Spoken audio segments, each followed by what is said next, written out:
No. Hello, everybody.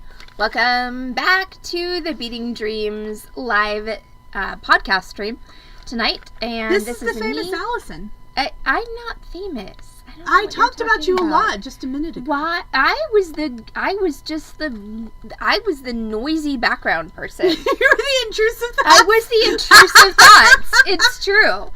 But so welcome back to the Wednesday evening podcast, where we're going to talk about several crazy pearls, actually. But first, we are going to listen to Good Vibes. Yes, before we talk about the pearls, because one of our important people survived, and we want to hear how. This is good news. So, yes. Yeah. So, for the record, everybody out there, we love you. Please try not to die. Yes. Or come close to dying, because that is disturbing to us and unfortunate. Yes. So, Good Vibes was in a field. Oh my. Oh. See, intoxicated and armed is... I mean, we're not unfamiliar with that here. No, in Texas. I mean, we live in Texas, but that is just... It's not good. It's not the best combination of adjectives. Not my favorite. No. Yeah. So.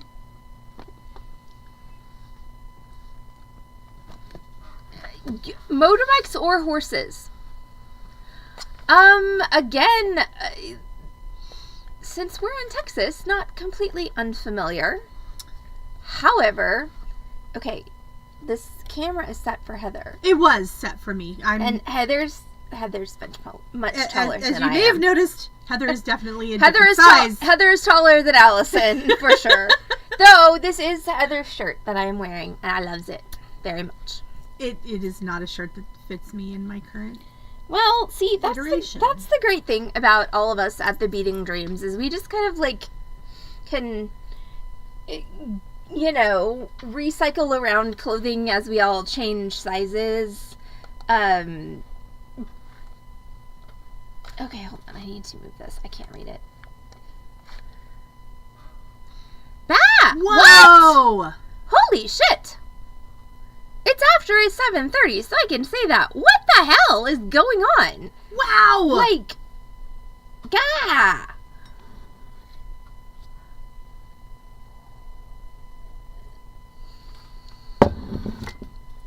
Oh my gosh! That's insane. Okay, so Good Vibes. Glad you're, still with us. Sounds like also your brother is, so that's good. Yeah. And your brother's 6'8". I mean... So, yeah, that's a thing, but holy... Wow. I love draft horses. Yeah. But still, a horse versus a Jeep, it's usually gonna be the one that has more than one horsepower. What did I just do? Unless it's a really magical horse. I just did a thing and I don't know what it is. Sorry. Wow. That's crazy. But yes, I do feel like that the ultimate winner would be whichever has more horsepower, which would be not a horse. Not a horse. With the single horsepower. But, oh my gosh. What? Wow. That's crazy. I'm really, really glad that they got caught. That is insane. Good Vibes. I am so happy that you're here to tell us this story. Mm-hmm. I mean, you always have good stories, but this is really outdoing yourself. Yeah, you don't have to try. You don't have to. You do not have to win best story on the stream. You can actually just chill. Wow. Just Please tell me they didn't succeed in setting the horse's tail on fire. I need to know what your horse is named. It's really important. Come on. What's a Chelsea smile? I feel, what is wrong with people? What is wrong with people? The horse is named Marble. That's a really good horse name. That's a good name. Yeah. But what is wrong with people? Where do I start? I've got a list. Oh, Lord have mercy. Hey, we have a list too. We know do what? actually. Yes. A list with pearls in it. We have a button list. So Got it. That's even worse, actually. Oh, God. That's Okay. Okay. So yes. Welcome to the button list. I totally do not have my intro. So, welcome to the Button List podcast, coming at you live from Beating Dreams in Dallas, Texas, featuring Allison and Heather. And we do this. We are a bunch of nerds. And yes, please. Good news. Good news. We will actually paste in our actual. Yes, Corvus intro. will put in our actual intro. But thank you guys so much. We're nerds about a lot of things, and we like to share it with you. Thanks for being here. Yes, thanks for nerding out with us. And now we're going to talk about A Tale of Three Pearls. So, what we tend to talk about on the button list is famous gems from history, which almost always have drama surrounding them. Why would we put them on if they don't have drama? Well, I know. Like, why would anybody listen? But there are so many gems with drama. Drama. Yeah. We're only scratching the surface so far. Oh my gosh. Okay, so we've got 3 pearls. Yay! Irish Disney nerd. That's awesome. Okay, so we've got a tale of 3 pearls today. So we have, and the reason that we are grouping these 3 pearls together is because they are often confused by history, because they're very similar and they existed at a very similar time in history. And 2 of them have almost the same name. Yeah. So we have La Peregrina, which is the pilgrim or the wanderer. La Pelegrina, which some people say means the pilgrim or the wanderer, and some people say means the premier or the best. And then the Tudor Pearl. So, which is a lackluster name. I know, right? Like I'm sorry. The English totally lost it. Yes. On that one. Okay, so I am gonna start out with the facts. Okay, I'm gonna start out by taking off my sweater, but woohoo! Then I'm gonna good podcast. We start by stripping. Hell yes. Yeah. Okay, so I'm gonna start off with just the basic facts of these 3 pearls, and then I'm gonna leave it to Heather to give us some background on pearl geology and history. So, La Peregrina, which is going to be the main focus of our podcast, which means the pilgrim or the wanderer. This is a natural drop-shaped pearl discovered in Panama in the 16th century, discovered by an African slave. And the slave who discovered the pearl was generously, according to many articles, granted their freedom. I guess freedom was generous back then. Yeah. Hey, you found a priceless gemstone and yeet. Yeah. Yeah. Good luck being a freedman. Good luck being a free person at that time in history. Yeah. And we're not here to soapbox on the button list, but oof. Okay. We're not. Yeah. So, the pearl, that particular pearl, La Peregrina, was described as being the size of a pigeon's egg. That's small. That's not small. That's big.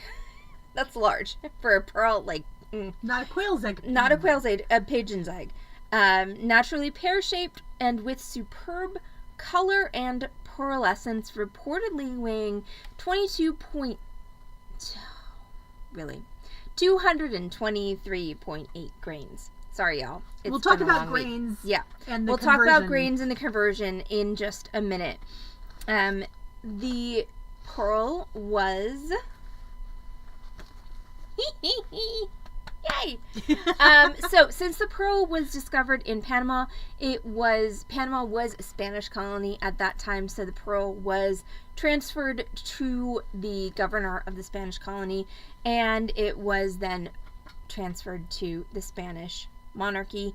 The pearl was reportedly given to Mary Tudor as a love token prior to her marriage to Philip of Spain, and then repatriated back to Spain by Elizabeth I as pre-Armada diplomacy, which I'm guessing didn't work so well considering the whole Armada situation. So, La Pelegrina. What's an Armada situation? I mean, come on. Okay, La Pelegrina. The premier, or also the pilgrim, depending upon which account you read. This pearl was smaller than La Peregrina. Instead of being 223.8 grains, this was more like 133 grains. So basically, about 100 grains less than La Peregrina. It was worn as a hat ornament by King James I, and he was painted wearing this pearl as a hat ornament in at least one, possibly more than one painting. It's interesting because the origin of La Pelegrina and La Peregrina seem almost identical because they were both natural drop-shaped pearls discovered in Panama by African slaves in the 16th century who were freed because they discovered such valuable objects. So I really believe that there's a lot of, just based on what I have read, there's a lot of conflation and possibly confusion of these two pearls, but it is fairly certain that the pearl that James I was painted wearing as a hat ornament is not La Peregrina. It is a different pearl. And then we have the Tudor Pearl, which once again, they definitely fell down on the naming there.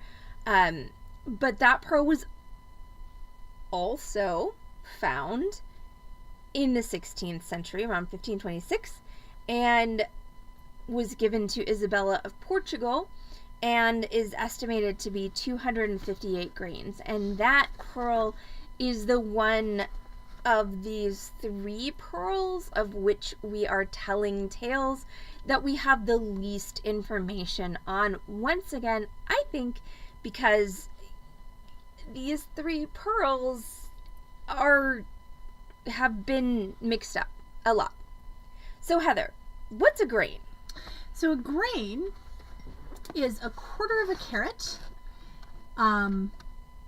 approximately 50 milligrams.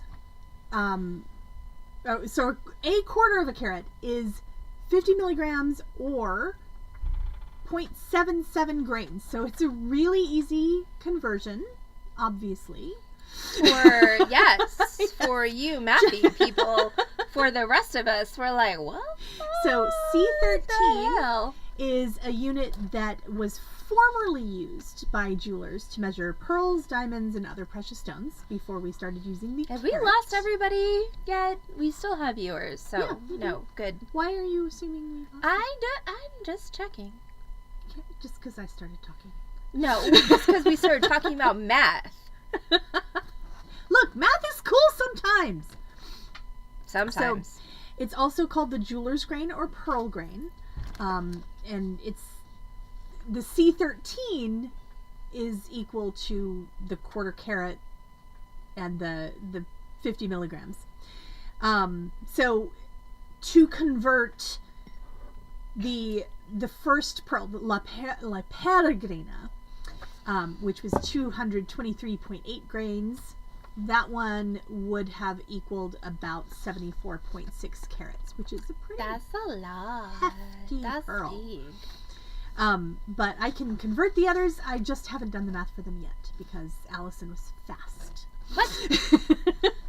The Romans were particularly fanatical about pearls, which should not surprise anyone because pearls are awesome. Pearls are very cool. And they were extremely sought after and rare. And of course, the Romans were all about owning everything at that point. Okay, So- and we've got plenty. Again, Oh, yeah. I mean, when do we not have plenty? So I don't know. I'm making it a mission of this podcast to just have to plenty. have plenty in every episode. Plenty. Plenty of plenty. Yes. I'm So sorry. in the 1st century BC, Pliny the Elder described how the topmost rank of all things of price is held by pearls. I don't know why he talks like that tonight, but he does. So I don't know, but you know what? he I'm- might have. I'm here We for- have no way of knowing. It was a long I'm time here ago. for the plenty. Yeah. I mean, considering he was probably talking in Latin, like, Yeah. I cannot translate that to Latin. I never took Latin. So, I took French. Well, see. And actually, interestingly, there, in one of my reference books, the Book of the Pearl, there's a whole lot of the bibliography that's in French. And so could I. But, you know, why? When the interwebs will translate to English. It's true. Okay, so... So the extraordinary funerary portraits from the Fayum Basin in Roman Egypt, and think Cleopatra's era, exemplify the obsession with pearl necklaces and earrings, and you really can see these absolutely everywhere. I mean, just the single drop of the pearl, but this is before we figured out how to culture pearls. So all of these women and men who were wearing pearls that were found and happened to have a reasonable match in the world. We have actually talked about pearl diving earlier. We're going to talk about Vermeer in a bit, which is not actually in the notes. So we're just going to kind of throw that in.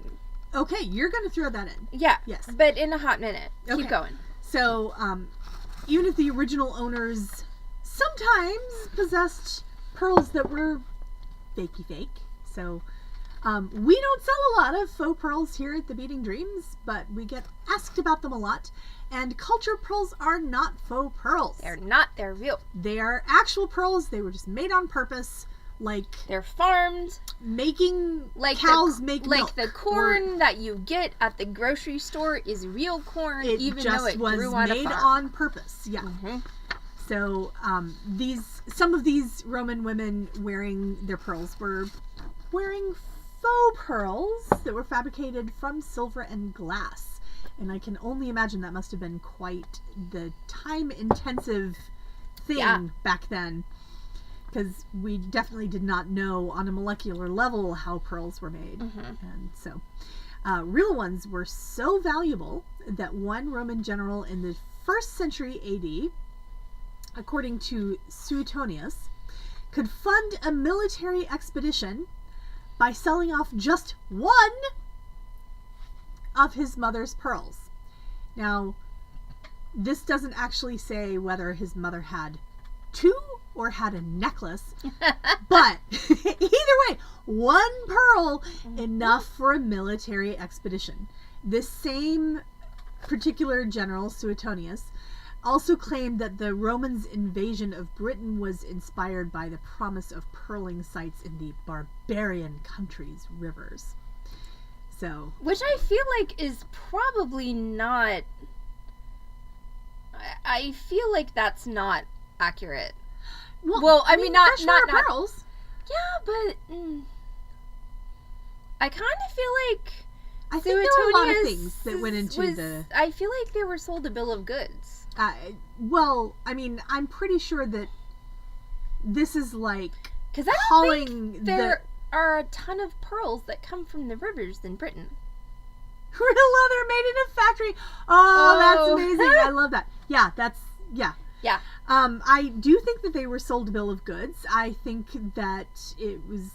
I also think it's one of those situations like where the American Civil War is sometimes said to be fought over states' rights, which is technically true, but does not give a full picture of everything that went into all of that. Yeah. So we're not going to get into that today because it's not relevant. But I feel like that... And yes. Irish Disney Nerd, I feel like that is... I actually did leverage that particular turn of phrase when I had made some...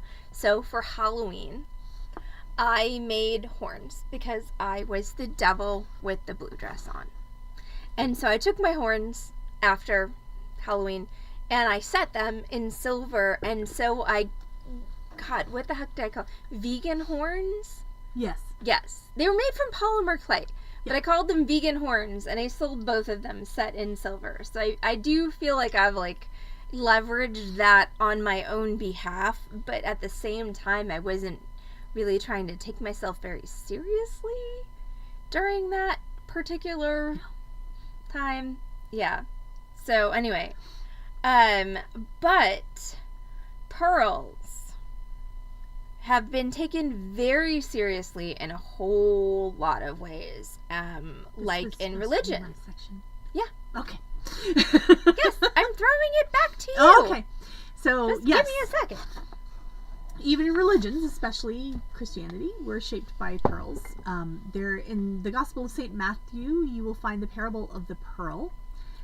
Features what must have been a common sight in the Roman world, a pearl merchant. So, maybe not common for everyone, but definitely common for anyone who has money. And as anyone who has read the New Testament knows, there are a lot of parables about people with money. So, it records Jesus' comparison of a pearl to heaven itself and the commitment that the believer should make when it is discovered. The kingdom of heaven is like a merchant looking for fine pearls. When he found one of great value, he went away and sold everything he had and bought it. So, I don't think Jesus was wearing a pearl. I feel like Jesus was one of those people where people were like, you should take my pearl because you're, important.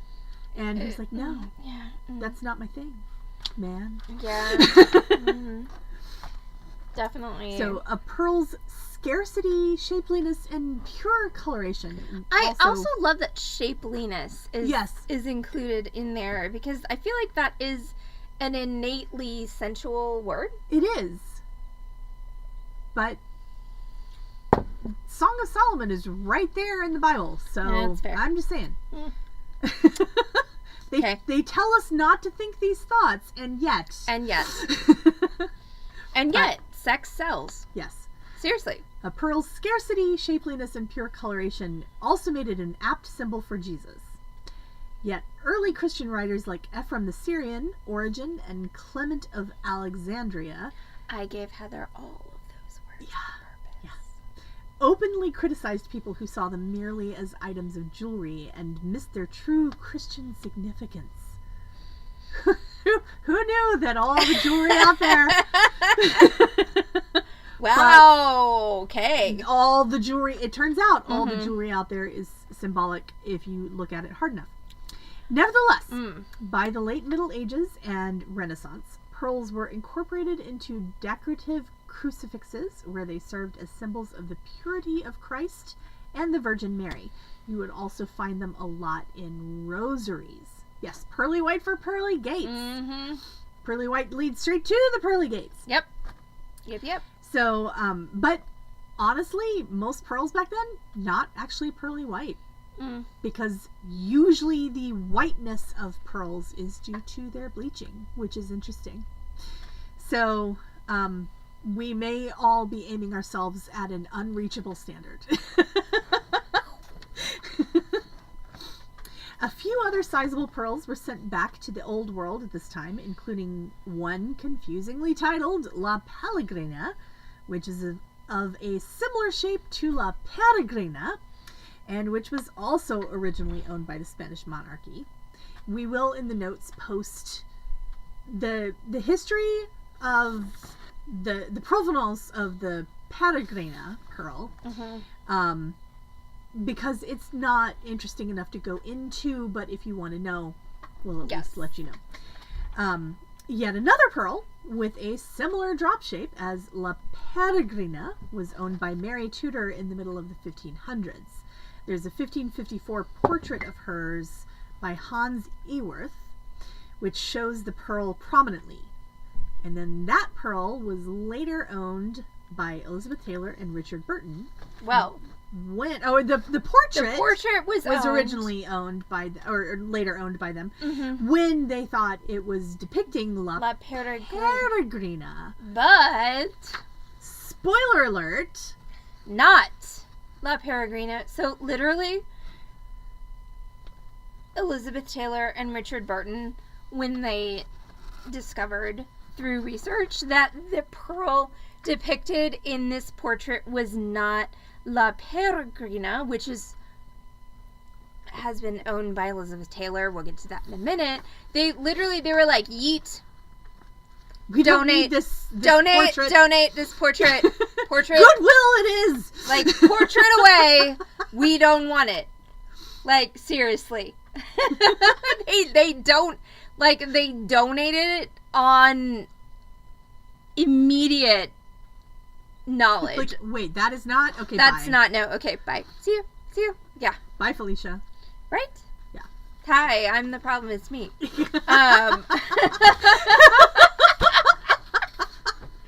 Ace has fallen down from the shock.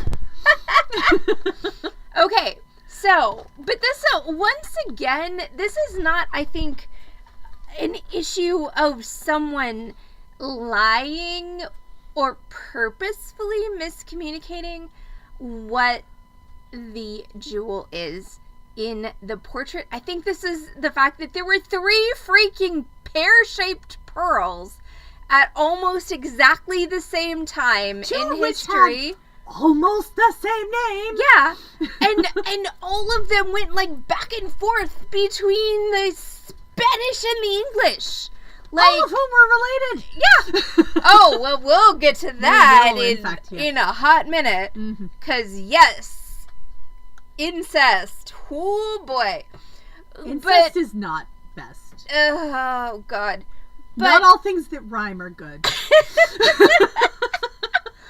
But, honestly, I don't think that a lot of this is purposeful misrepresentation. I think it's just legitimate confusion, and once again, incest. Also interest about incest. I mean, come on, we're a Gemstone Gossip podcast. We are a Gemstone Gossip podcast. So, you know, all right. So Mary Tudor. Mary. Mary Tudor was not you, Mary. No, not you, Mary. Bloody Mary. Yes. Different Mary. So, Mary Tudor, first daughter of Henry. Thank you, Irish Disney nerd. Ah! We love you. Yay! Okay, yes, go sleep. And we see you again soon, okay? Promise? Thanks. Okay, so Mary Tudor. So Mary was the first daughter of Henry VIII. After Henry croaked. Which is a while. She was actually the first queen regnant of England. So, the difference between queen regnant and queen consort is queen by birth versus queen by marriage. So she actually inherited the title Queen of England because she was directly descended from Henry VIII. Now... Edward did not work out. No. So... Henry wasn't a great dad. Poor father figure.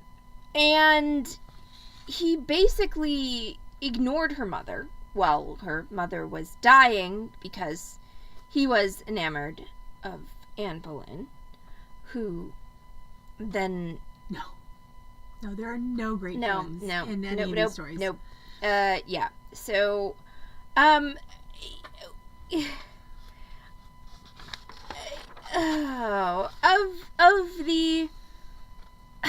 of the many articles I read to prepare for this podcast, I think the most poetically dismissive sentence that I read is, "It is possible, of course, that the unpleasant circumstances of Mary's adolescence had an effect on her personality." Okay, Mary burned people at the stake for being Protestant. Like, talk about anger. She went just full fire externalizing. Like, oh my God. She was teased in the showers for getting her period and then burned everybody with a knife. She it was a bad day.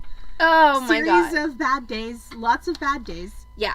Like, I'm like, I mean, let's be real. She had a shit childhood. Yeah. I'm not saying she didn't, but holy mother, she killed a lot of people. She did. Which was fairly normal, actually. Which was fairly normal at the time. Yeah. And once again, like, just... And, she was having some backlash against a brand new religion that her dad created. It's true, because he did. He literally terraform her life. He literally created the religion because he wanted to be unmarried to her mother and marry Anne Boleyn. Yes. That he couldn't do it within the church as it existed. What he did. So he made a new one. So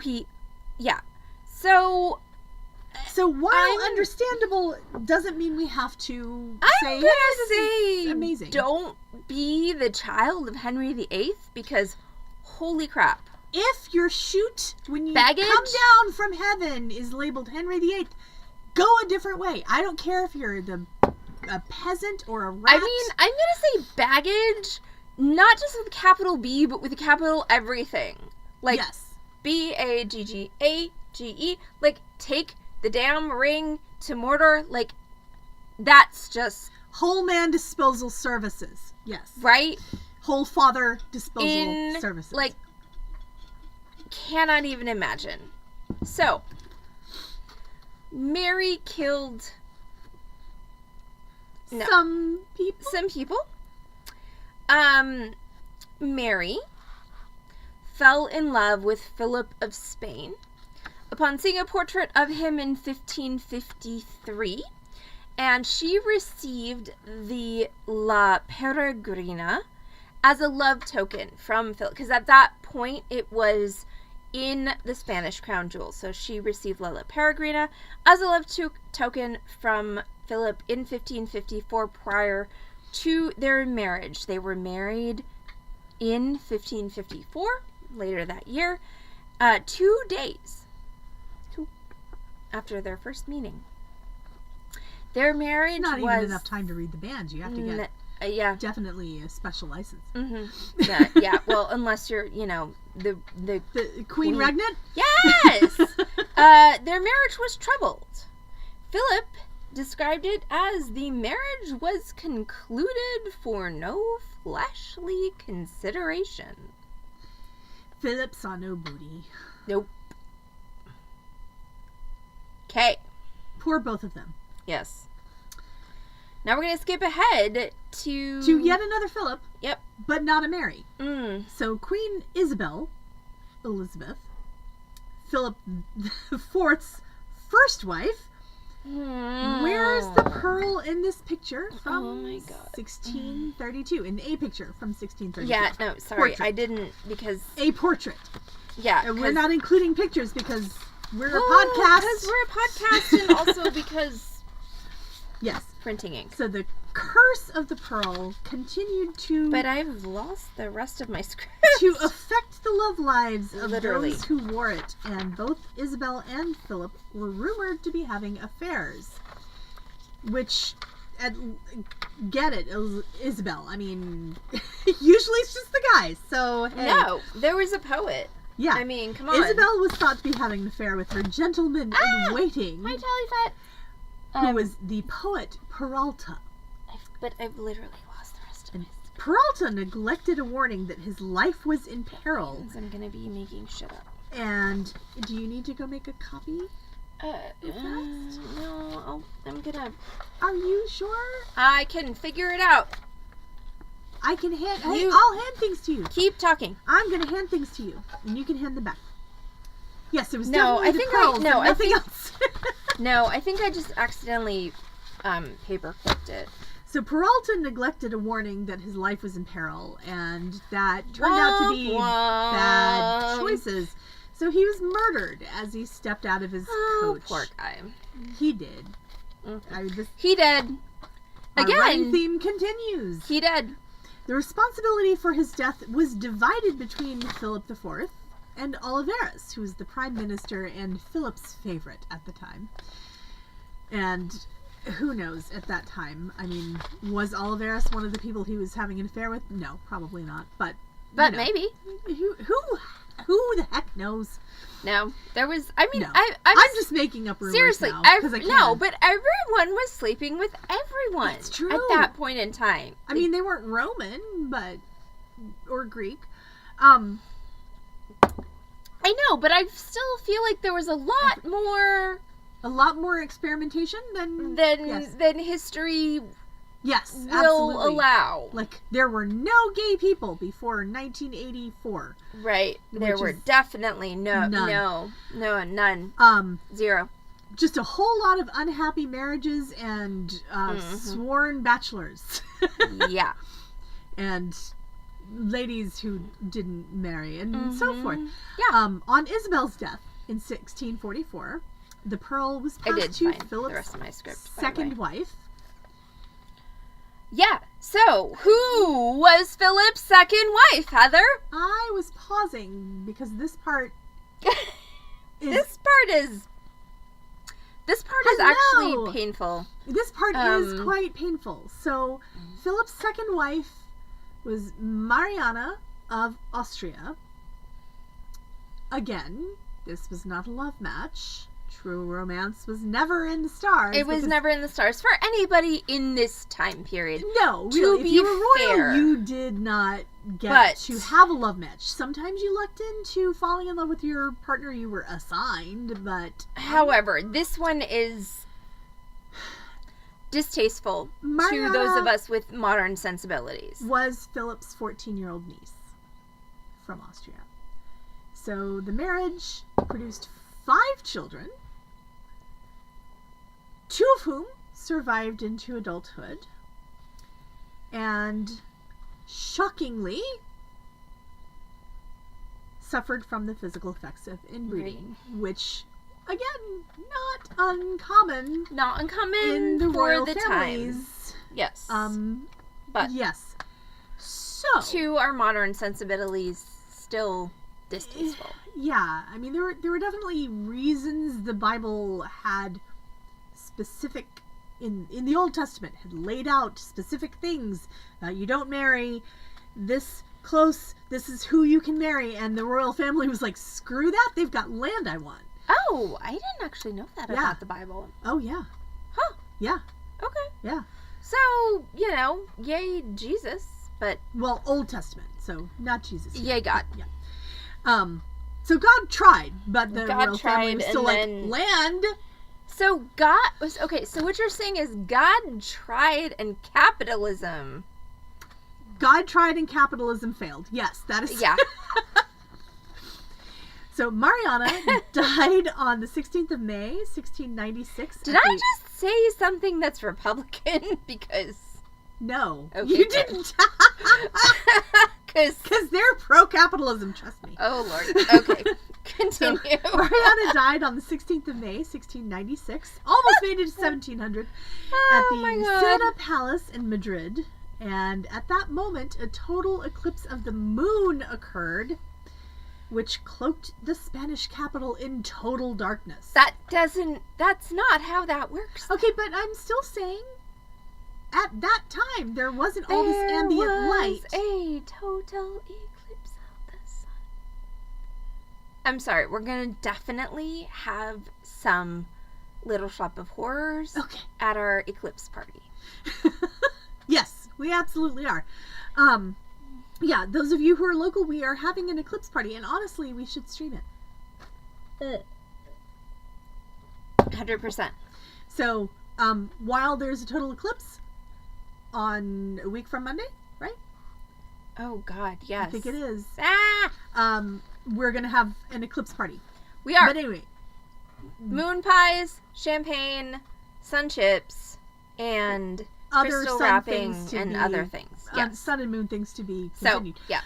So, anyway, 4 minutes of darkness. Woo! So, Allison said, well, what?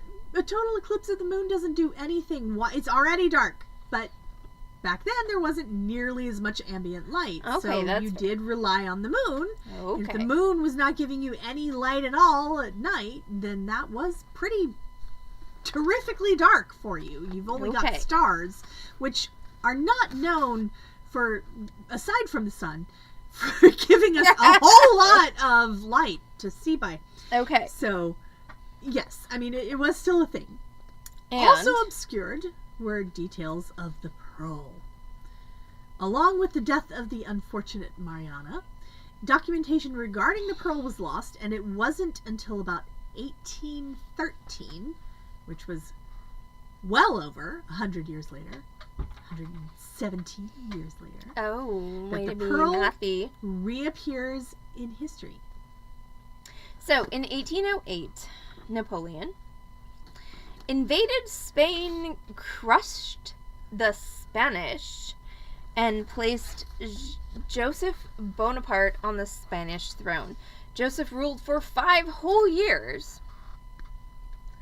Oh, Joey. Yeah, right? Until he was defeated by the Duke of Wellington in 1813, which meant he had to flee Spain.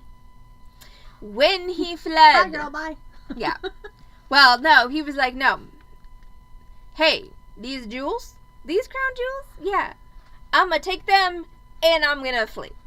So he didn't eat them, though, so that's an improvement that's over good, some yes. things. I mean, he listened to us. He did. Like, posthumously. He did listen to the Beating Dream stream. But he fled Spain in 1813 with as many of the Spanish royal jewels, I'm guessing, as they can put in a knapsack, including the La Peregrina pearl. Now, this next bit is interesting because to me, it's interesting how people who I'm not a person of royal blood, like, you know. What? I'm a middle class woman from Wisconsin, so it's incredibly shocking to me that how people of royal blood act. So, after Napoleon finally, in 1815, kicked it, yeah. Joseph Bonaparte emigrated from France to the United States. But he died in Florence, which is in Italy. So just because he lived in the U.S. doesn't mean he can't. Yeah, in 1844, he passed the pearl on to his nephew. But here's the interesting part: is Charles Louis Bonaparte. Charles spent the majority of his lifetime trying to transform Bonapartism into a political ideology. He actually acclaimed himself Emperor of France, and he bought a castle in Paris, and he tried to run for the French presidency. He succeeded in running for the French presidency in 1848. In 1852, after another coup, he announced himself the Emperor of France, Napoleon III.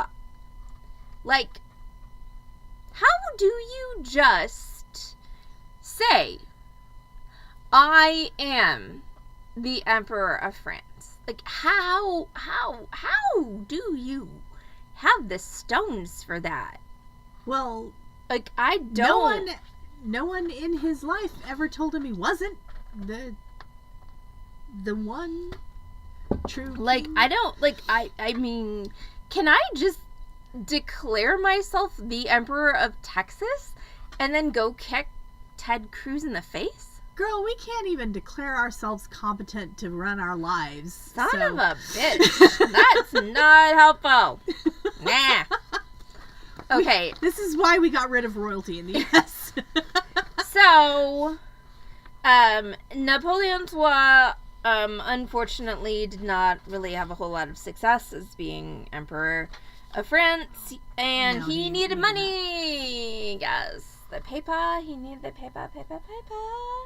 So, before dying so to get that cheddar. Yep, before dying in 1873, he sold the La Peregrina pearl to Lord James Hamilton, the second Marquis of Abercorn, who was born in Mayfair, London, on January 21st, 1811. In Mayfair? Mm-hmm.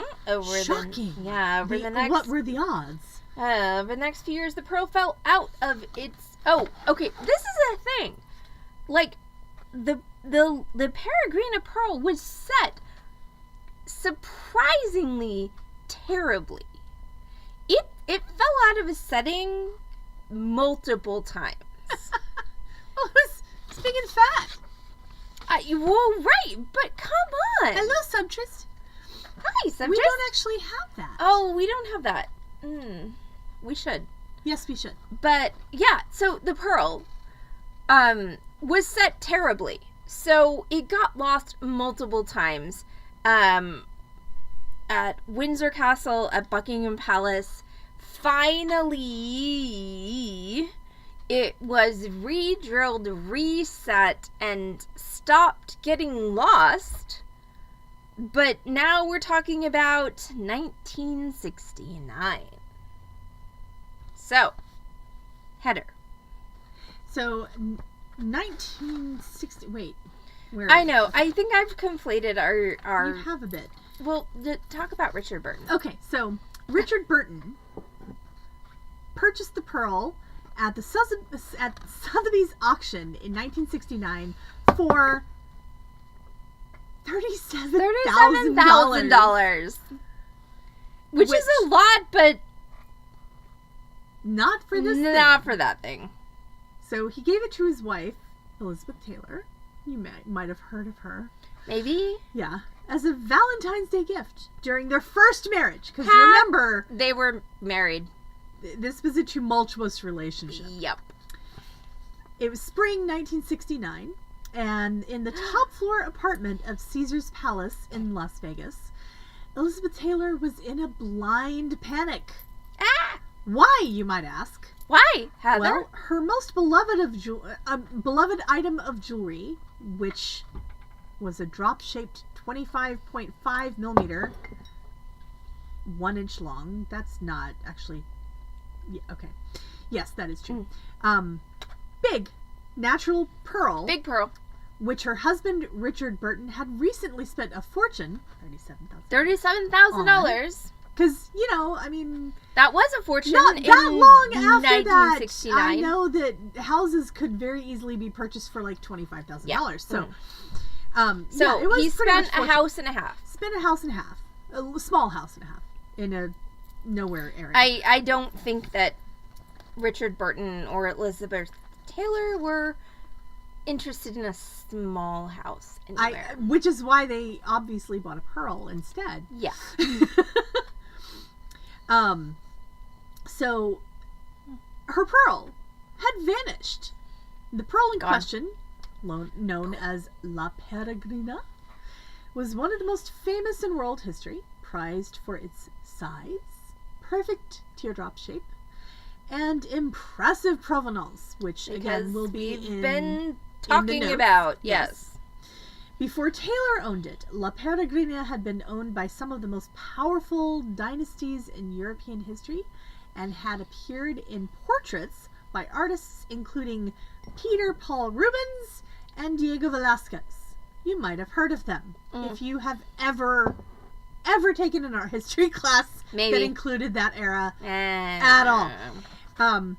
Taylor was on her hands and knees in her apartment, scouring every inch of the sweet shag carpet because 70s. Yep. Yeah. Or 69. Still. Whatever. I say that counts as 70s. She noticed one of her Pekingese dogs dolefully chewing on something. Dolefully. Yeah. So sad. Nom, nom, so sad. Nom, I just casually opened the puppy's mouth, she wrote in her book, Elizabeth Taylor, My Love Affair with Jewelry. And inside his mouth was the most perfect pearl in the world. Yeah. And, I mean, to be fair, it would have been really hard for Pekingese to eat that whole pearl. That's a lot of pearl. That's a lot of pearl, but holy crap. It was just... Your dog is eating the pearl. Again, to be fair to the dog... It's like the call is coming from inside the house. To be fair to the dog, pearls are essentially made of the same kind of material that horns and bones and things like that are made of. But... Anyway. And, so, carry on. So, I think, personally, I never knew Elizabeth, so I'm just guessing, but after the incident with the dog, I think that she wanted to have the pearl made into something that was less easily eaten by a Pekingese. I think so, or at least dolefully chewed upon. So she did actually, you can see the La Peregrina in several movie promotional stills, including Anne of 1,000 Days, which has the La Peregrina in its original setting, which is a very simple drop on a, I believe, platinum and diamond pearl necklace. But that old thing. But Liz, no. Liz was like, no. So Liz collaborated with Cartier to make an incredible ruby and diamond parure for the pearl. So you've got a beautiful ruby and diamond necklace, and then the pearl is actually a detachable drop at the bottom. And she also wore that in several films, including His Divorce, Hers, and A Little Night Music. So now the La Peregrina. See? It's easy to confuse. No, but the La Peregrina is now part of this giant, beautiful ruby necklace. And that ruby necklace Take that, Pekingese. Right? Seriously. Like, no Pekingese going to eat this shit now. I mean, if they tried, you'd notice pretty quickly. Mm-hmm. So, what is up with the pearl now? So after Elizabeth Taylor's death in March 2011, her jewelry was shown on a world tour, which would have been pretty exciting to see, I think. Oh, yeah. Hell yes. Because she had a lot of men who loved her and who wanted to give her gorgeous jewelry. And they did. They just did that. And so after that, the pearl was sold at a Christie's auction in December 2011 for a record amount. So before the auction, the pearl was given a pre-sale estimate of $2 to $3 million. Now remember that this was purchased by Richard Burton for $37,000 in 1969. Even with inflation, we're talking, given a pre-sale estimate of $2 to $3 million. Hey Heather, how much did it sell for? Well, after a whole 4.5 minutes of bidding, the pearl was sold for a price that surpassed all expectations to a private buyer from Asia. if you want to hazard a guess, go ahead and hazard your guess. Somebody guess. Somebody guess. I'm not going to wait for guesses. I'm going to go ahead and say it. No, give it just a second. Okay, but I... Guess. How many million? Just put a number in. Yeah. Any million that Any you wanna million guess. you think. Not 37,000. It sold for more than that. Yeah, So no, definitely we're guessing millions. Corvus, your number is vastly incorrect. No, it's Not vastly. I mean, it's the right number of digits anyway. It's close. Yes. Anybody else? Come on, give us a number. So our first guess is $10 million.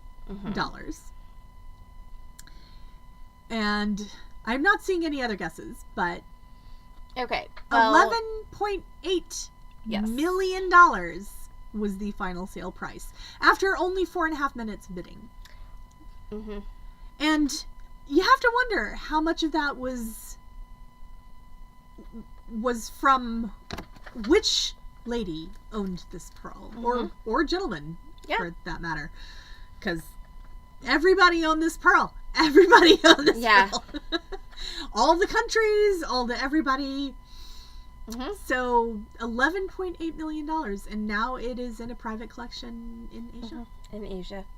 And that's all we know. So start making friends in Asia is what I have to say for you, Corvus. Yeah. I've already been doing that. So that's it. That is the.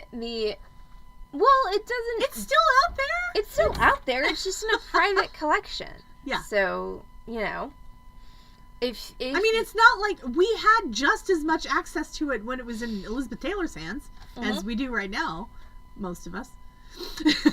So that is gonna be it for A Tale of Three Pearls. That's the La Peregrina, and the Tudor Pearl. And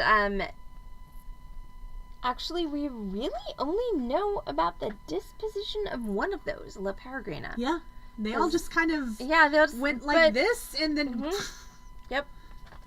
So they're somewhere. They're somewhere. They're not here. One is in Asia. We know that much. I don't have any of them. I'm just saying. But thank you all so much for hanging out with us on the Beating Dreams Buttonless podcast, talking about crazy rich people's jewels. Yes. And I really want to thank you all so much for taking the time to listen to myself. I'm Allison. This is Heather. And we are from Beating Dreams in Dallas, Texas. So we have 2 episodes dropped of the Buttonless podcast. 2 more? 2 more on Spotify, iTunes, and YouTube. You can watch these streams where we have recorded it on And YouTube. you can also watch these streams. Yes, live. So I think that's it for us tonight. I am going to... call it done because I'm going to go home and go to bed. So, everyone have a great night. And don't forget, we'll be back here tomorrow at twitch.tv/beatingdream with a sale. Yes. We're going to sell beautiful things. We're going to sell beautiful beautiful things. things. Buy beautiful things. Yes. And then Friday. Sorry. And Friday will be another tutorial. So, everyone have a great night. And we'll see y'all tomorrow. Thank you. Bye. Bye. Maybe. Fail.